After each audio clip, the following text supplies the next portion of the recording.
Hello, everyone. Happy Monday. Thank you for the birthday greetings. I have a lot to say about politics and just life and everything, but my battery is low, so and also my storage is kind of low. But so let's talk about politics first, and then I'll come on and do something about personal stuff. But yes, thank you for the birthday greetings, the emails. Thank you. That was really sweet of you. I don't get presents. I don't need presents, but those were my presents. And then also things like John sending the crane, and I'll say that real quick. John sent the crane. He sends cranes to me. They fly right over my head. They show up at specific moments. And then that one time after the meditation, and I said to him, John, send me a crane. It was during the lockdown. And it was really kind of like lonely and miserable. John, send me a crane. And then I thought, no. And even he was like, no, that's not good. Well, I said, send me a crane, and have it land in the backyard. And we were both like, no, that's not going to happen. Don't wish for things that are almost impossible. And so then I corrected it and I said, okay, how about you have it just fly over me?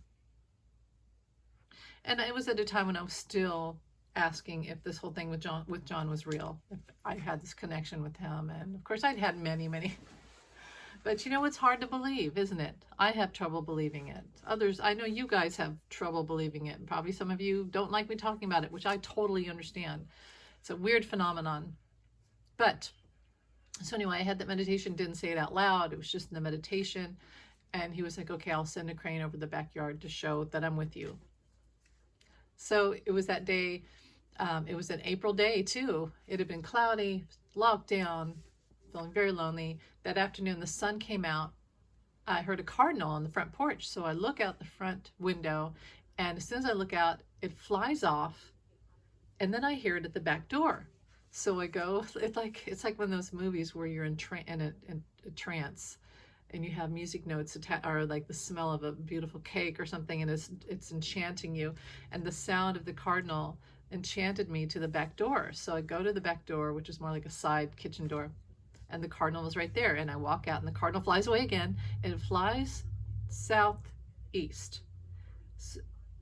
Southeast. So I look that direction, and there is this huge, looked like a pterodactyl, like a dinosaur, the wings, huge wingspan, and well, yeah, it was like this huge bird, and I was like, what is that?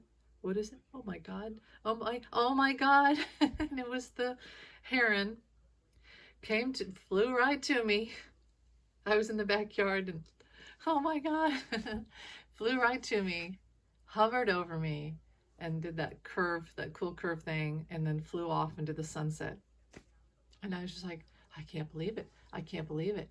I asked John, and he did it. It happened. It literally happened. Of course, I tried to explain it away a million times after that, but I would say during the rest of that pandemic, that really opened me up. And then I think, yeah, it was after that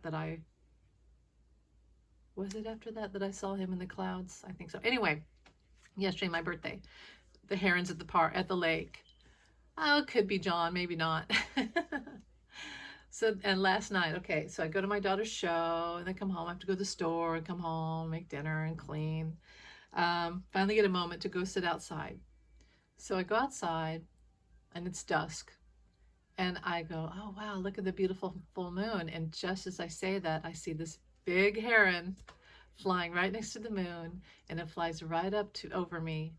It seems to hover and pause, like very intentional, and then it curves and flies off to the west.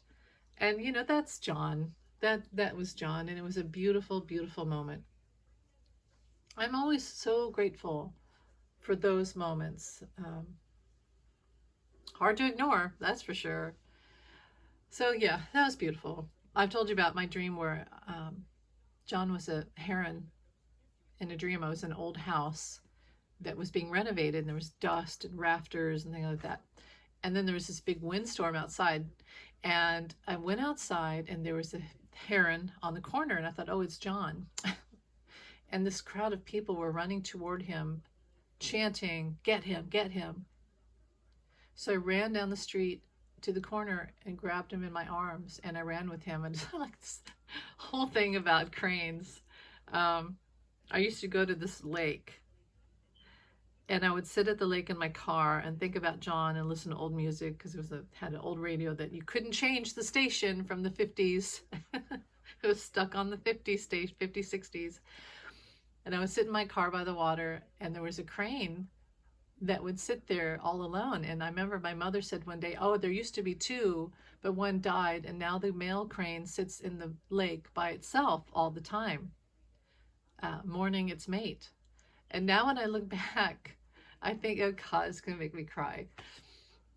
Birds are very symbolic.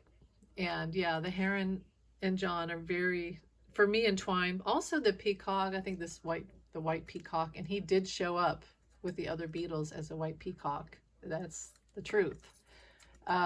Anyway, I'll stop on that, but that was a birthday gift. Really beautiful. And yes, your emails, your comments, thank you so much.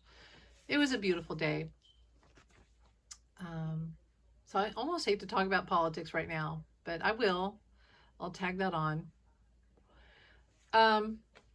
So they're doing the opening, not cross-examination. They might, and it's supposed to be Pecker. My gosh, the names are biblical for these.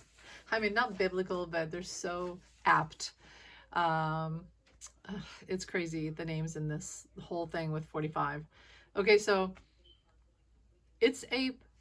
what I wanted to come on and say about that right now, before we have any other information, is, 45 came out last week, and he said, this whole gag order is against my right to speak, against my right to free speech, and it goes against the Constitution, and I should be able to speak about this. No, you're a defendant. You're a criminal. You're in a criminal trial, and you're innocent until proven guilty, yes, but you do not have the right to speak, because every time he speaks, people get their lives threatened. And you can see this already happening with the witnesses. He has proven that he incites violence. And not just this situation, but every other trial. He had an insurrection. For entertainment purposes only, he had an insurrection, a violent insurrection. People have died. Nancy Pelosi's husband was beat up. The guy came and lit himself on fire. That was connected. That's that MAGA craziness. And it was well timed with the cameras to be there for this thing. So when he says, they're taking away my right to speak. No, you took away your right to speak. No one else has done this to you. Every trial, every judge has had to put a gag order on him because of he incites violence and death threats against witnesses and jurors and things like that. Judges' daughters. This is not a coincidence. This is not a witch hunt. This is not something people are taking away his rights. No, he took away other people's rights of safety and their right to speak. So he's not being persecuted. He's done this to himself. And anyone else in a criminal trial would not have the rights that he's had. So he's wrong. Okay, the other thing. I noticed, I thought of something. This bond, that he had the cash. He had the 178 million, which is supposed to be 400 million, but he had this 178 million, and he gave them to the bonds people. Why? Why did he do that? Well, I feel it was to keep it from Letitia James, and then submit false signature paperwork, delay. She'll never get it right. And then he thinks he's going to get immunity. No one will ever get his money. Everything's erased. He's free. He's fine. But the similarity between him doing that and today hearing about with Michael Cohen and David Pecker, the way that he wanted Michael Cohen to have the money to pay Stormy Daniels, which affected the election, is very similar. There's a parallel there. 45 has paralleled himself. And it's no coincidence that they're doing this bond thing and the Michael Cohen and the hush money election interference thing. Very similar. The way he gives other people money to do his dirty work, hands clean, and then he thinks the whole thing is done clean. They'll go to jail, which Michael Cohen did. They will go to jail. He thinks he won't. It's very savvy, but awful, and very incriminating.